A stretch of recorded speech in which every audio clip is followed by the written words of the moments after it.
Hello दोस्तों, मैं आपकी दोस्त फिर से हाजिर हूँ आपके सामने एग्जाम गाइड क्वेश्चन एनालिसिस लेकर। दोस्तों, इस वीडियो में आज का अपना पहला क्वेश्चन है, हाल ही में किस राज्य में मुख्यमंत्री कृषक मित्र योजना की शुरुआत की गई। तो दोस्तों, हाल ही में जो मुख्यमंत्री कृषक मित्र योजना है वो अपने मध्य प्रदेश में शुरू की गई। मध्य प्रदेश में के जो मुख्यमंत्री है शिवराज सिंह चौहान, उन्हीं के द्वारा यह योजना शुरू की गई। यह योजना शुरू की गई 20 सितंबर 2023 को। कब की गई? 20 सितंबर 2023 को मध्य प्रदेश के मुख्यमंत्री श्रीमान शिवराज सिंह चौहान के द्वारा। इस योजना के तहत राज्य के किसानों को स्थायी पंप कनेक्शन उपलब्ध कराया जाएगा तथा इसमें जो खर्चा लगेगा उसका 50% है वो राज्य सरकार स्वयं वहन करेगी। कितना? 50% मध्य प्रदेश सरकार देगी, बच गया वो किसान खुद लगाएगा। दोस्तों, सरकार विद्युत वितरण कंपनियों के साथ मिलकर इस योजना का संचालन करेगी। योजना में विद्युत वितरण कंपनियों का महत्वपूर्ण योगदान होगा। विद्युत वितरण कंपनियों द्वारा 200 मीटर दूरी तक 11 केवी लाइन का विस्तार किया जाएगा तथा वितरण ट्रांसफार्मर है उनकी स्थापना की जाएगी। ठीक है।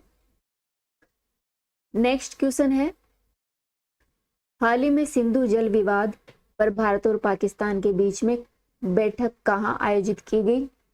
दोस्तों, हाल ही में ऑस्ट्रिया है, वहां है वियना में इन दोनों के बीच में बैठक आयोजित की गई भारत और पाकिस्तान के बीच में। जो सिंधु नदी जल विवाद है उसको लेकर बात कर लेते हैं, सिंधु नदी जल विवाद के बारे में।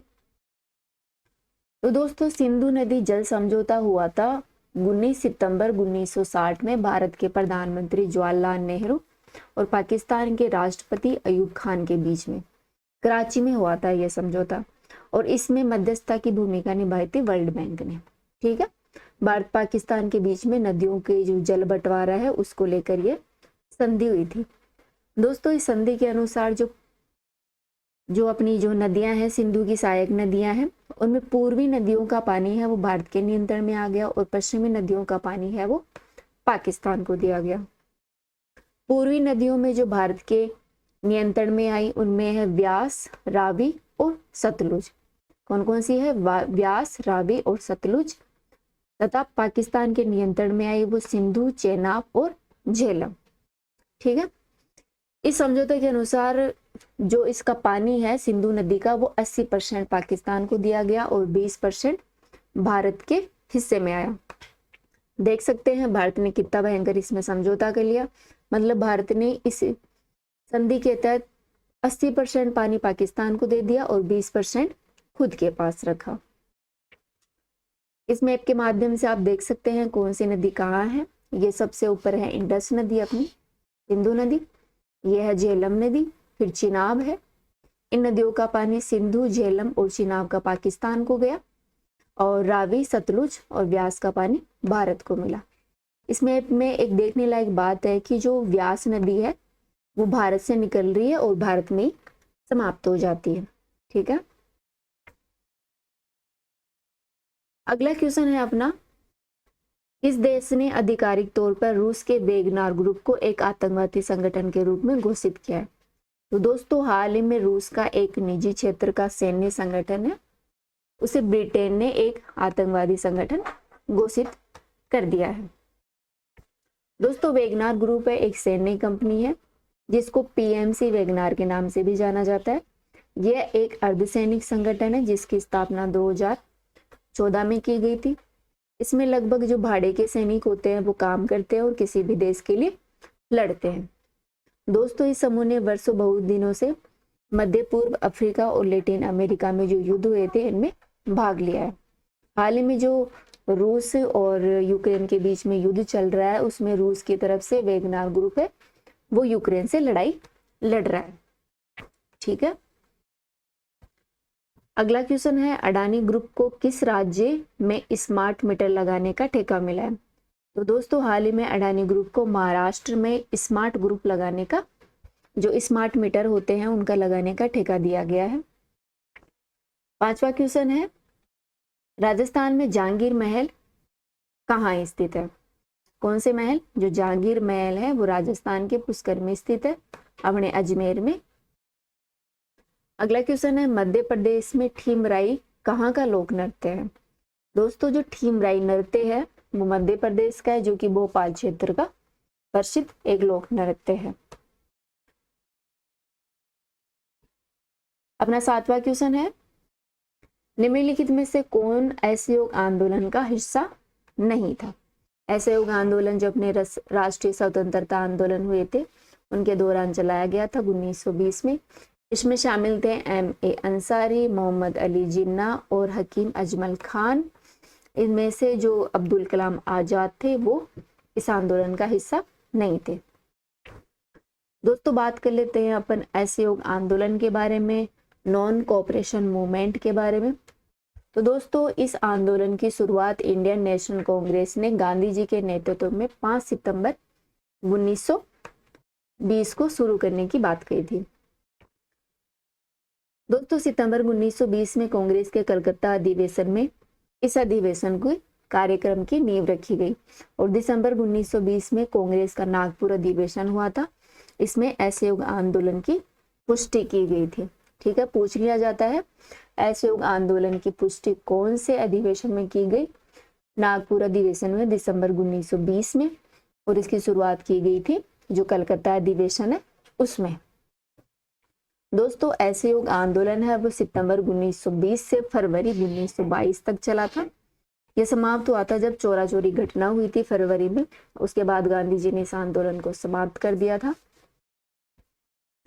दोस्तों असहयोग आंदोलन के कारणों के बारे में चर्चा की जाए तो सरकार के जो क्रूरतापूर्ण जो कार्य किए गए थे उसका एक महत्वपूर्ण कारण माना जा सकता है, जिसमें सरकार का जो रॉयल एक्ट था जिसके तहत बिना कानून मतलब शक के आधार पर राजनेताओं को गिरफ्तार किया जा रहा था। साथ में जो जलियांवाला बाग हत्याकांड हुआ था और पंजाब में जो मार्शल लॉ लगाया गया था उसको लेकर जनता में विद्रोह की भावना थी। पंजाब में हो रहे अत्याचार के खिलाफ एक हंटर कमीशन गठित किया गया था। इसकी रिपोर्ट बड़ी भेदभावपूर्ण थी। साथ ही जो ब्रिटिश संसद है उसमें जलियांवाला बाग हत्याकांड में महत्वपूर्ण योगदान देने वाले जनरल डायर के निर्णय को उचित ठहराया, जिसे भारतीयों में बहुत ज्यादा रोष उत्पन्न हो गया। दोस्तों इसके अलावा जो मॉन्टेस्क्यू चेम्सफोर्ड सुधार आया था 1919 अतः जो भारत शासन अधिनियम में आया था 1919 उसी को ही मॉन्टेस्क्यू चेम्सफोर्ड सुधार कहा जाता है। इसमें मॉन्टेस्क्यू भारत सचिव थे और चेम्सफोर्ड थे भारत के वाइसराय। इस कानून के तहत भारत में द्वैध शासन व्यवस्था को शुरू किया गया था और इस बढ़ती मांग को पूरा नहीं करने में यह जो शासन अधिनियम था वो विफल रहा, जिसके कारण भारतीय लोगों में असंतोष उत्पन्न हुआ। इसका थर्ड कारण माना जा सकता है प्रथम विश्व युद्ध। दोस्तों प्रथम विश्व युद्ध के कारण देश के सामने आर्थिक कठिनाइयां उत्पन्न हो गई। इसके कारण जो वस्तुएं थी, गुड्स थे, जो जरूरी सामान थे, उनकी कीमतों में वृद्धि हो गई और उद्योगों के उत्पादन में कमी आई। साथ ही जो सरकार कर ले रही थी, किराया ले रहा था, उसका बोझ लोगों पर बढ़ गया, जिसके कारण समाज में असंतोष उत्पन्न हुआ। इस समय समाज के लगभग सभी वर्गों को युद्ध के कारण आर्थिक कठिनाइयों का सामना करना पड़ रहा था, जिससे लोगों में ब्रिटिश विरोधी रवैया और मजबूत हो गया। ये असहयोग आंदोलन के प्रमुख कारण थे। ठीक है दोस्तों, असहयोग आंदोलन में गांधी जी की महत्वपूर्ण भूमिका थी। गांधी जी जो गांधीवादी आंदोलन की शुरुआत है वो असहयोग आंदोलन से ही मानी जाती है। दोस्तों गांधी जी है वो 1915 में दक्षिणी अफ्रीका से भारत आ गए थे और भारत आने के बाद में उन्होंने खेड़ा सत्याग्रह, चंपारण सत्याग्रह और जो अहमदाबाद किसान और जो मिल मजदूर थे उनके साथ विरोध प्रदर्शन किया और तथा इन्होंने 1 अगस्त 1920 को असहयोग आंदोलन की घोषणा कर दी। तब की 1 अगस्त 1920 को। दोस्तों असहयोग आंदोलन में मुख्य रूप से दो कार्यक्रम प्रमुख रूप से डिसाइड किए गए, जिनको 2 भागों में बांटा गया, एक तो रचनात्मक कार्य और एक नकारात्मक कार्य। इनमें जो रचनात्मक कार्यक्रम आयोजित किए गए उनमें थे राष्ट्रीय विद्यालयों और पंचायत अदालतों की स्थापना की गई, अस्पृश्यता का अंत किया गया और हिंदू मुस्लिम एकता की बात कही गई। साथ ही स्वदेशी का प्रचार प्रसार और कताई बुनाई जो चरखा था उसके प्रचार प्रसार की बात की गई। और इसमें जो नकारात्मक कार्यक्रम किए गए उनमें शामिल थे सरकारी उपाधियां, जो सरकारी उपाधि होती थी उन पत्रों को वापस लौटाना, जो सरकारी स्कूल कॉलेज अदालत विदेशी कपड़ों आदि का बहिष्कार किया गया, सरकारी उत्सवों समारोहों का बहिष्कार किया गया, साथ ही विदेशी वस्त्रों का बहिष्कार किया गया और स्वदेशी के प्रचार प्रसार पर जोर दिया गया तथा अवैतनिक पदों से तथा स्थानीय निकायों के नामांकित पदों से त्यागपत्र दिया गया। ये प्रमुख कार्यक्रम आयोजित किए गए असहयोग आंदोलन के दौरान। दोस्तों आंदोलन में लोगों ने बहुत ज्यादा प्रतिक्रिया निभाई, अपनी अपनी भूमिका दी। इस आंदोलन में हजारों छात्रों ने सरकार द्वारा स्थापित जो सरकारी स्कूल थे कॉलेज थे उनको छोड़ दिया और बड़ी संख्या में असहयोग आंदोलन में शामिल हुए। दोस्तों जो मध्यम वर्ग था उसने आंदोलन में महत्वपूर्ण भूमिका निभाई, लेकिन बाद में जो गांधी के कार्यक्रम थे उन पर आपत्ति भी जताई मध्यम वर्ग ने। और व्यवसायिक वर्ग ने आर्थिक बहिष्कार की नीति को भारतीय व्यापारिक समूह का समर्थन प्राप्त हुआ, क्योंकि जो व्यापारी वर्ग थे वो स्वदेशी वस्तुओं के प्रचार प्रसार में योगदान दिए जिससे इनको प्रॉफिट होने वाला था। इसलिए व्यवसायिक वर्ग था उन्होंने असहयोग आंदोलन में बढ़ चढ़ कर भाग लिया। दोस्तों जो कृषक वर्ग है उन्होंने भी असहयोग आंदोलन में मुख्य रूप से भाग लिया। जो किसान थे वो असहयोग में भाग लेने के लिए आ गए। दोस्तों महिलाएं थी उन्होंने पर्दा प्रथा को छोड़कर असहयोग आंदोलन में भाग लिया और उन्होंने जो तिलक कोष था उसमें अपना योगदान देने के लिए अपने गहने तक बेच दिए। महिलाओं द्वारा विदेशी कपड़ों शराबों की दुकानों के सामने धरना प्रदर्शन किया गया और उसमें सक्रिय रूप से भागीदार रहे। दोस्तों असहयोग आंदोलन की शुरुआत के 1 वर्ष बाद महात्मा गांधी ने तिलक स्वराज कोष की घोषणा की थी। यह तिलक स्वराज कोष बाल गंगाधर तिलक को उनकी पहली पुण्यतिथि पर श्रद्धांजलि दी गई थी। इसका उद्देश्य भारत के स्वतंत्रता संग्राम और ब्रिटिश शासन के प्रतिरोध में सहायता हेतु 1 करोड़ रुपए एकत्रित किए जाने का टारगेट था। कितने? 1 करोड़ रुपए इसका प्रयोग किए जाने वाला था भारतीय स्वतंत्रता संग्राम में तथा ब्रिटिश शासन के जो प्रतिरोध थी उसकी सहायता हेतु। ठीक है, इसकी घोषणा की थी महात्मा गांधी ने। दोस्तों असहयोग आंदोलन को दबाने के लिए सरकार ने पुलिस फायरिंग का सहारा लिया जिसमें बहुत से लोगों की जान भी चली गई। सरकार ने क्या किया? कांग्रेस और जो खिलाफत स्वदेशी मूवमेंट थी उसको गैर कानूनी तथा अधेय घोषित कर दिया। साथ ही सार्वजनिक सभाएं जो आयोजित की जा रही थी असहयोग आंदोलन के दौरान उनको प्रतिबंधित कर दिया गया और गांधी के अलावा जो महत्वपूर्ण नेता थे उनकी गिरफ्तारी सरकार ने शुरू कर दी ताकि असहयोग आंदोलन को दबाया जा सके।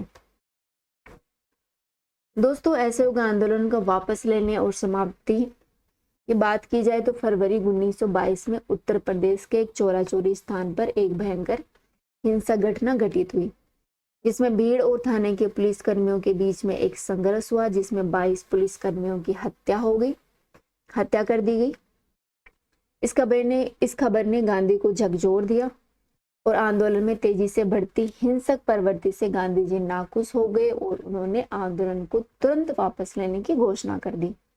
ठीक है, कब ली गई? तो चौराचौरी कांड हुआ था 1922 में। इसके बाद में गांधी जी ने असहयोग आंदोलन को वापस ले लिया क्योंकि गांधी जी चाहते थे कि जो सरकार को भारत को जो आजादी मिले वो अहिंसा के मार्ग पर चलते हुए मिले।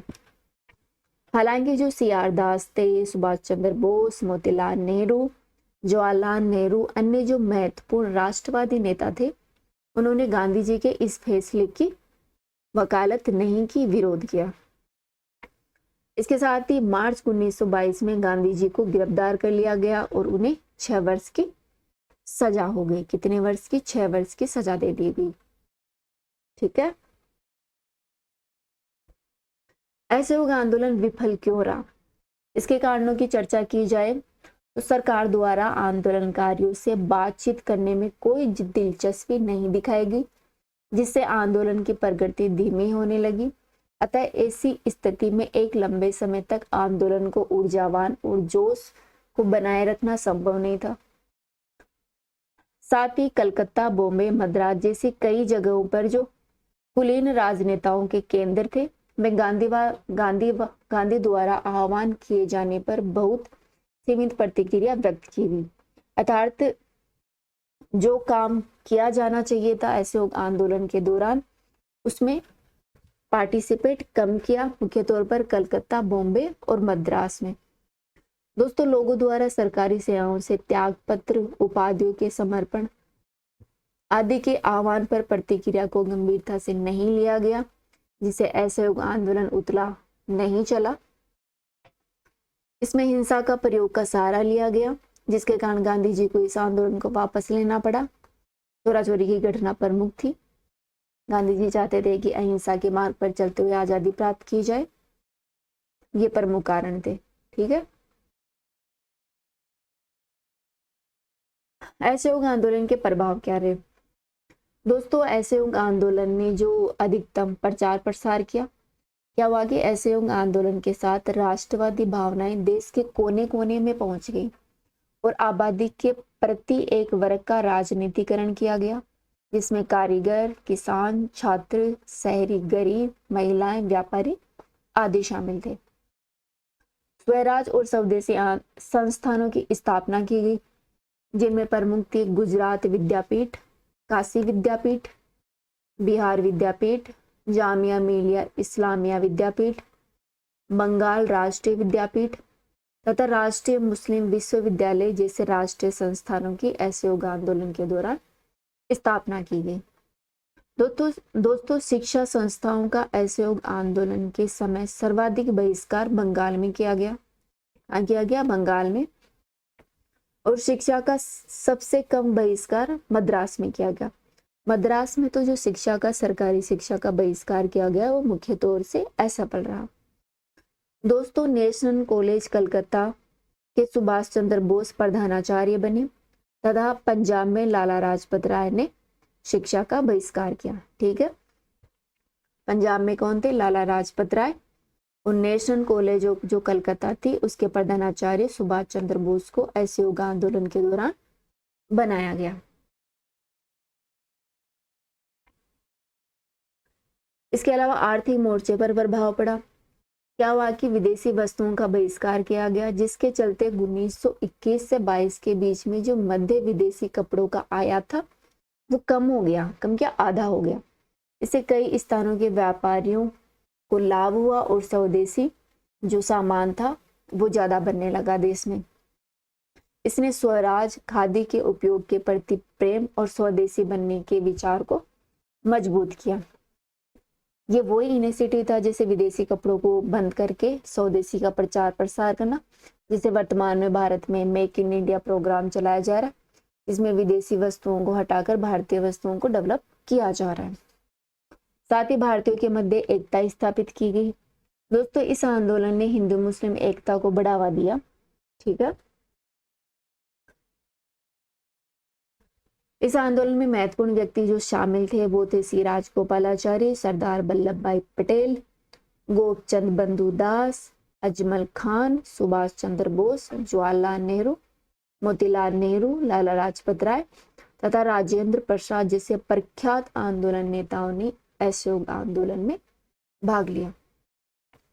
दोस्तों, मोतीलाल नेहरू और चित्तरंजन दास ने अपने कानूनी पेशा था उसको छोड़कर असहयोग आंदोलन में पार्टिसिपेट किया। दोस्तों, गांधी जी ने अपना केसर हिंद जुल युद्ध का पदक था तथा बोवर पदकों को वापस लौटा दिया। इन्हीं का अनुसरण करते हुए अन्य भारतीयों ने भी ब्रिटिश सरकार द्वारा दिए गए पदों को, जो पदक थे, उनको वापस लौटा दिया। ये असहयोग आंदोलन की पूरी चर्चा थी जो अपन ने विस्तार से चर्चा की। नेक्स्ट क्वेश्चन है, उपनिषद युग का राजा अशोकपति कहाँ का शासक था? तो अशोकपति है वो कैकेयी का शासक था। दोस्तों, उपनिषद में कई राजाओं के नामों का उल्लेख है, इसमें अशोकपति है वो कैकेयी का शासक था और काशी का अजात शत्रु था, विदेह का जनक कुरु था, प्रवाहन का जेवली था और उद्दालक का आरुणि पांचाल था। ठीक है, अपना अंतिम क्वेश्चन है, प्रसिद्ध कोयला क्षेत्र तलचर किस प्रदेश में स्थित है? तो दोस्तों ये तो पता ही होगा, तलचर है अपने ओडिशा में स्थित है। तो यहाँ पे कोयला क्षेत्र की बात आ रही है, तो क्यों ना कोयले के बारे में भी अपन विस्तार से चर्चा कर ले, इससे अपना टॉपिक भी कंप्लीट हो जाएगा। दोस्तों कोयला होता क्या है? व्हाट इज कोयला? दोस्तों कोयला एक काला तथा भूरे रंग का ज्वलनशील पदार्थ होता है, ठीक है, जो कि तलछटी और जो अवसादी सेल्स होते हैं, अवसादी चट्टान होती है, उनमें पाया जाता है। ध्यान रखना, ये अवसादी चट्टानों में पाया जाता है। कोयला में मुख्यतः कार्बन, हाइड्रोजन, सल्फर, ऑक्सीजन और नाइट्रोजन आदि के तत्व पाए जाते हैं। यह मुख्यतः ठोस अवस्था में मिलता है। दोस्तों कोयले काले रंग का होता है, जिसका इस्तेमाल घरों में खाना बनाने के लिए ईंधन के रूप में भी किया जाता है। कोयले का निर्माण तब होता है जब लकड़ी तथा पौधे का अपक्षय होकर यह पीट में परिवर्तित हो जाता है, जिसके बाद यह पीट लाखों वर्षों के अत्यधिक तापमान और दाब के कारण कोयले में परिवर्तित हो जाती है। ठीक है, ताप और दाब के कारण कोयले में बदल जाती है।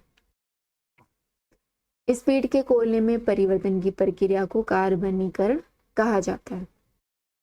एक जीवाश्म ईंधन के रूप में कोयला विश्व में 1/4 जो प्राथमिक आवश्यकताएं होती हैं उनको पूरा करता है, और वैश्विक जो विद्युत उत्पादन है उसमें विश्व में 40% विद्युत का उत्पादन होता है दोस्तों, वो कोयले से ही होता है। ईंधन और ऊर्जा के लिए कोयले के साथ साथ कोयले का प्रयोग पेंट में, पॉलिश में, टाइपराइटर में, टायर और जूते, ट्यूब आदि में बनाने के लिए किया जाता है। इसके अलावा लोहा अयस्क कारखाने होते हैं, उनमें कोयले का अत्यधिक मात्रा में प्रयोग किया जाता है।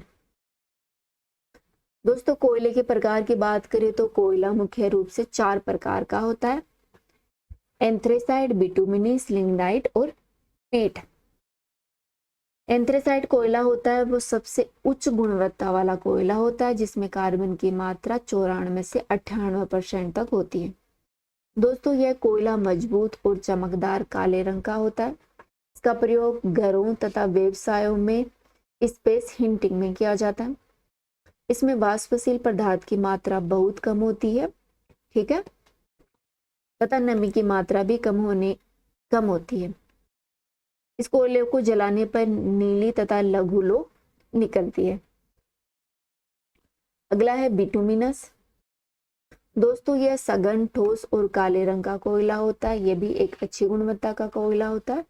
इसमें कार्बन की मात्रा होती है वो 78 से 86% तक पाई जाती है। यह एक ठोस अवसादी चट्टानों में पाया जाता है जो काली और गहरी भूरे रंग की होती है।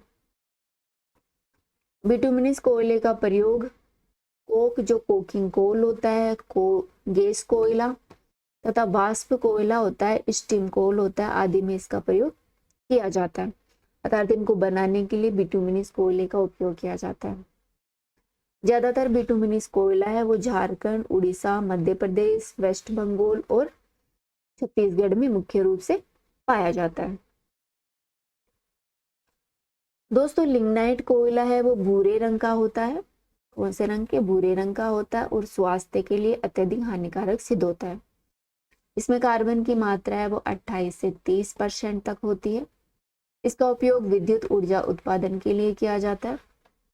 दोस्तों लिग्नाइट कोयला है वो भारत में मुख्यतः नेवली जो कि तमिलनाडु में स्थित है, पालन राजस्थान में, लखीमपुर असम में, जयंतिया पहाड़ी मेघालय में, नागालैंड, केरल, जम्मू कश्मीर, उत्तर प्रदेश और केंद्र शासित प्रदेश पांडुचेरी में मुख्य रूप से पाया जाता है। ठीक है, ध्यान रखना नेवली तमिलनाडु में है, पालन राजस्थान में, लखीमपुर असम आदि में यह लिग्नाइट कोयला मिलता है।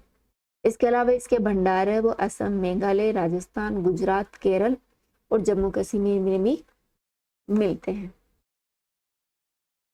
दोस्तों पीट कोयले की बात की जाए तो ये इसमें नमी की मात्रा सर्वाधिक होती है और जलने पर सबसे ज्यादा धुआं पीट कोयले से ही निकलता है।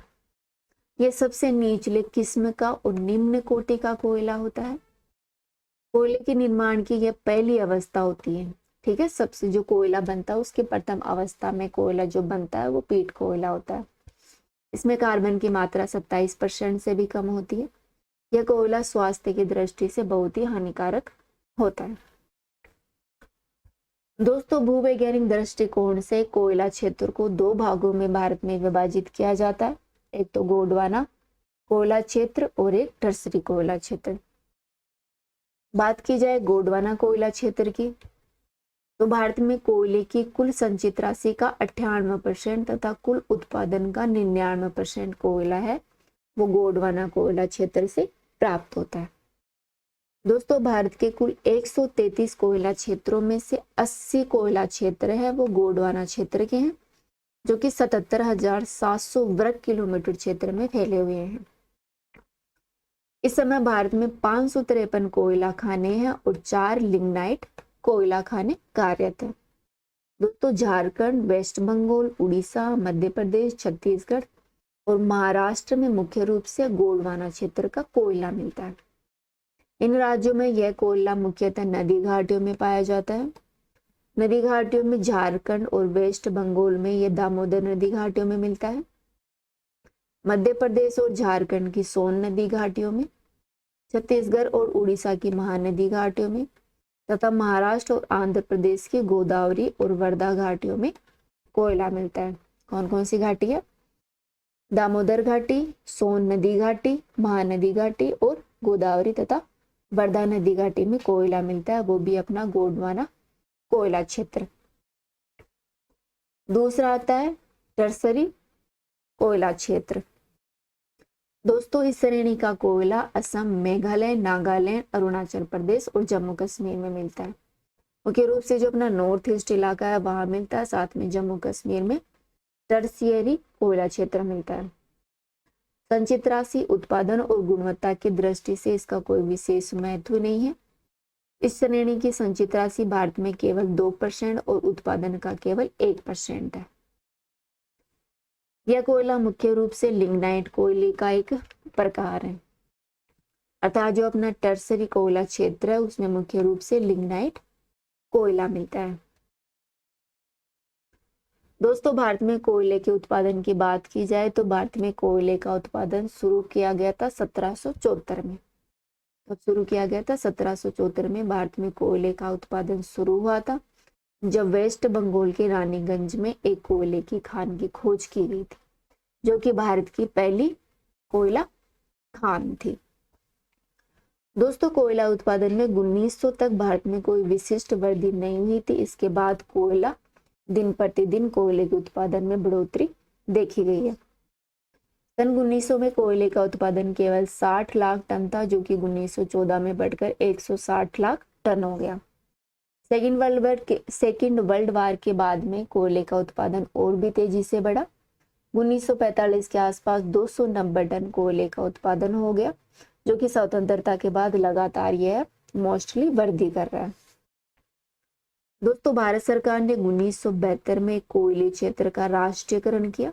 कब किया? 1972 में। 1774 में भारत में कोयला उत्पादन शुरू हुआ। प्रथम खान रानीगंज में मिली थी और इसका राष्ट्रीयकरण किया गया था 1972 में। भारत में कोयले के वितरण की बात की जाए तो भारत में कोयले का वितरण बड़ा ही असमान है। झारखंड, उड़ीसा, मध्य प्रदेश, छत्तीसगढ़ मिलकर भारत का लगभग 3/4 से अधिक कोयला उत्पादन करते हैं। भारत में मुख्यतः कोयला है वो अधिकांशतः जो अपना प्रायद्वीपीय पठारी क्षेत्र है और जो उत्तरी पूर्वी भाग है वहां पर मिलता है। कहाँ मिलता है? प्रायद्वीपीय पठार और जो उत्तरी पूर्वी भाग है वहां पर मुख्य रूप से कोयला पाया जाता है। उत्तरी पूर्वी भाग में अपन देख सकते हैं टर्सरी क्षेत्र का कोयला मिलता है, तो प्रायद्वीपीय पठारी भाग में अपन को गोंडवाना क्षेत्र का कोयला मिलता है। सबसे पहले छत्तीसगढ़ में कोयले उत्पादन क्षेत्र की बात करें तो यह भारत का सबसे बड़ा कोयला उत्पादक राज्य कौन है? छत्तीसगढ़। इस राज्य में बिलासपुर तथा सरगुजा कोयले के महत्वपूर्ण उत्पादक जिले हैं। कौन सा है? बिलासपुर और सरगुजा।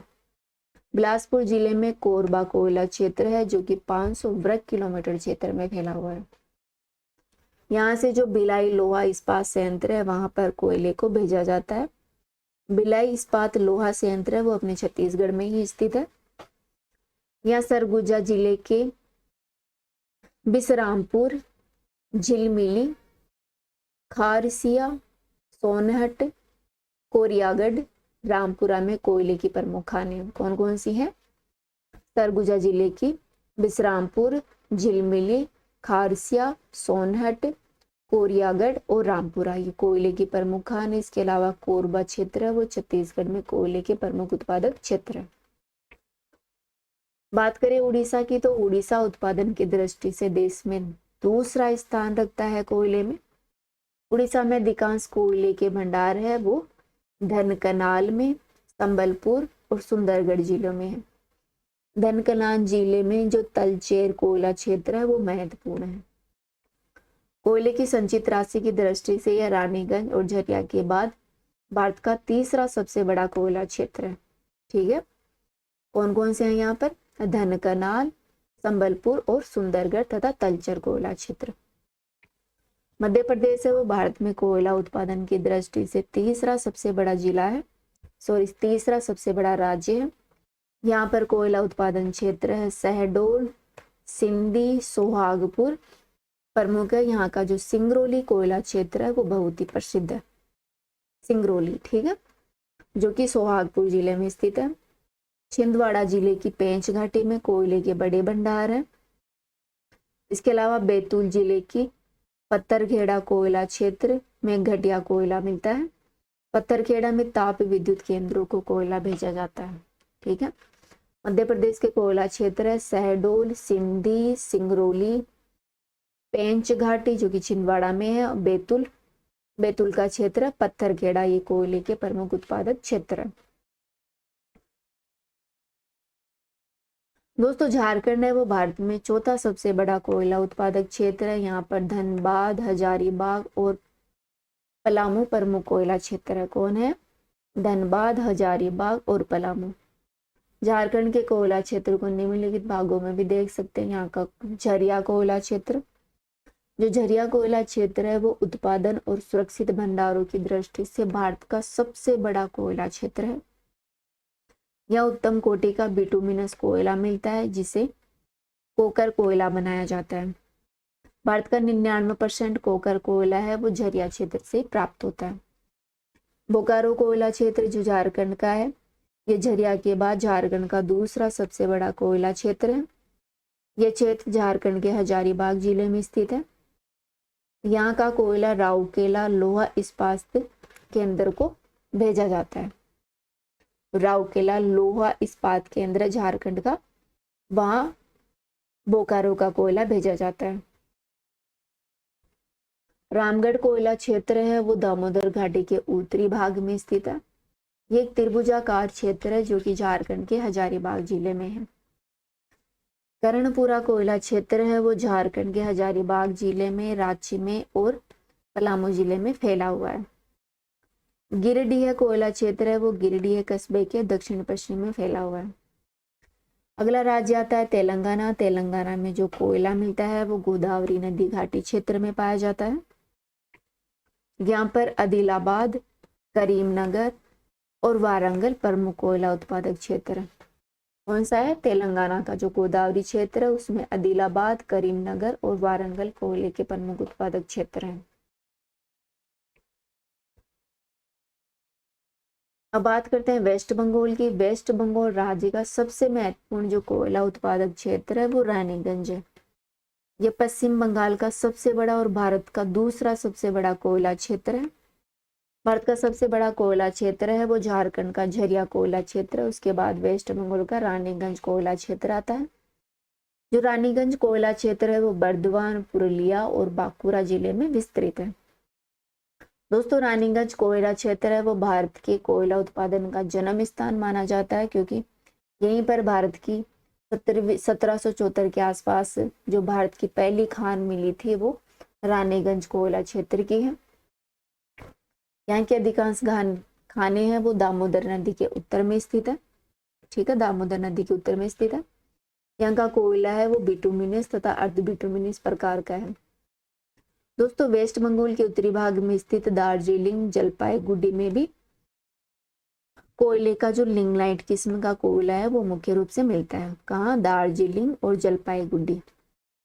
वेस्ट बंगाल के हैं रानीगंज, दार्जिलिंग और जलपाईगुड़ी में कोयला मिलता है, जो दामोदर नदी घाटी क्षेत्र है उसके उत्तर में। भारत में अन्य कोयला उत्पादन क्षेत्रों की बात की जाए तो जो महाराष्ट्र की वर्धा नदी घाटी है वहां पर कोयला मिलता है। महाराष्ट्र के प्रमुख कोयला उत्पादक क्षेत्र है चंद्रपुर, घूगस, बलारपुर और बरोरा है। ठीक है। यवतमाला जिले के वन क्षेत्र तथा नागपुर जिले के कामपटी क्षेत्र में भाप और गैस बनाने वाला कोयला मिलता है।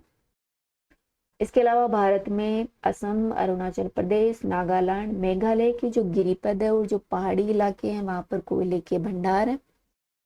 असम के लखीमपुर, शिवसागर जिलों में कोयला मुख्य रूप से पाया जाता है। इसके मुख्य क्षेत्र हैं नामचिक, नामफूक, माकूम, मिकिर, नामबोर, तोगाई। ये प्रमुख कोयला क्षेत्र है। लखीमपुर, शिवसागर, नामचिक, नामफूक, माकूम, मिकिर, नामबोर, तोगाई। वहीं अरुणाचल प्रदेश के नजीरा जोजी देसाई कोयला क्षेत्र है। मेघालय में गारो खासी जयंतिया की पहाड़ी है, वहां पर कोयले के भंडार मुख्य रूप से मिलते हैं। दोस्तों इस मैप के माध्यम से भारत में आप कोयला क्षेत्र देख सकते हैं। ये करेवा है, ये कोयला क्षेत्र है जो कि अपने जम्मू कश्मीर का पार्ट है। ये पलाना है राजस्थान का। ये होगी अपनी पेंच घाटी छत्तीसगढ़ की। सिंगरौली छत्तीसगढ़ का ये इलाका हो गया। कोरबा हो गया छत्तीसगढ़ का। सिंगरौली हो गया, सिंगरेनी हो गया। ये नेवली तमिलनाडु का भाग हो गया। ये झरिया झारखंड का। तलचर उड़ीसा हो गया। गिरिडीह हो गया। रानीगंज हो गया जो कि अपने वेस्ट बंगाल में है। ये माकूम हो गया। ये देख सकते हैं अपना जो ये तो प्रायद्वीपीय क्षेत्र हो गया। एक बार ये जो अपना ये अपना प्रायद्वीपीय क्षेत्र हो गया जहाँ पर कोयला मिलता है। और ये अपना उत्तरी भाग हो गया जहाँ पर कोयला मिलता है। यहाँ पर मुख्य रूप से जो गोंडवाना प्रकार का कोयला मिलता है और यहाँ पर इधर वाले क्षेत्र में टर्सरी किस्म का कोयला मिलता है। तो इस वीडियो में इतना ही। नेक्स्ट वीडियो में फिर मिलेंगे। Thank you.